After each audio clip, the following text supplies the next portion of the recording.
Kull ma trid biex tiġbed film f'Malta u illi torqod ma' Johan Grek. Jien għamilta u nirrakkomandah. Dan kien kumment li għamel il-preżentatur u attur Brittaniku David Walliams li issa sar sinonimu mal-attivitajiet li organizza annwalment il-Kummissarju għal-Films Johan Grek. Walliams jitħallas il-100 ta' eluf ta' euro. Soon there will be absolutely everything you need in Malta to film your blockbuster. You just need to sleep with Johan. I have, and I highly recommend it.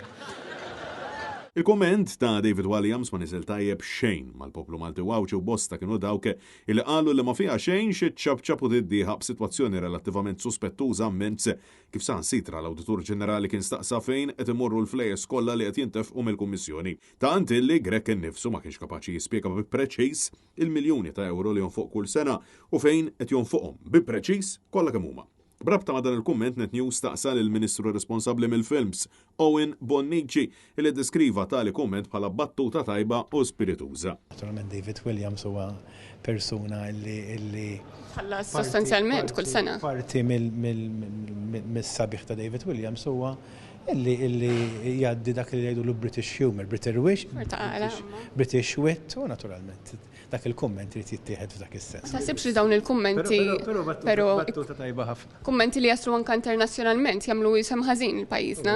Naħseb you're reading too much into it fis-sens kienet battuta spirituża. Battuta bħal din ċertament titlob azzjoni. Tal-inqas jekk verament hemmx favoritizmi fil-konfront ta' David Walliams. Dan kif il-Brittaniku issa ilu għal dawn l-aħħar snin jena ta' mijiet ta' eluf ta' euro daqs li kieku u biss kapaċi jippreżenta serata. U Bonnici saħaq illi din iċ-ċajta ċertament ma taffettwax ir-reputazzjoni ta' pajjiżna waqt illi Johan Grek jonfoq flus il-poplu mingħajr ebda kontroll bl-uffiċjal oli tal-Partit Laburista Jason McAuliffe saħansitra jikkritika b'mod qawwi berbiq ta' Grek. Iżda Johan Grek bħal donnu għandu l-libertà kollha li jagħmel li jrid kif malli tasal l-elezzjoni ġenerali jgħin fil-kampanji tal-Labor b'sorsi qrib iċ-Ċentru Nazzjonali Laburista jiddeskrivu x-xogħol tiegħu bħala wieħed essenzjali f'dawk iż-żminijiet.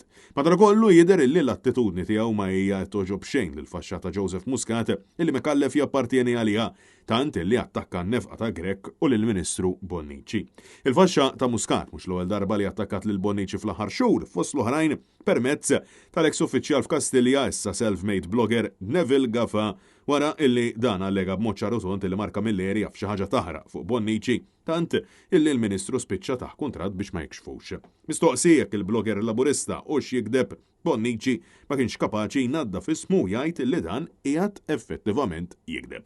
Menti ta' Neville Gaffa veri, ma qed jikdeb jew le. Jena inti ġurnalista. Taqsik jekk kux qed jikdeb hu. Ġurnalista ta' esperjenza kbira u taf illi jiena miftuħ għal kritika bħal mu miftuħ kull politiku u jiena nieħu il-kummenti f'dak is-sens. Għalaqstant wieħed jasal għal konklużjoni awtomatika illi Neville Gaffa verament għandu xi ħaġa fuq Bonnici xi ħaġa li biex ma toħroġ fil-pubbliku qed inħallsu għaliha aħna mit-taxxi tagħna.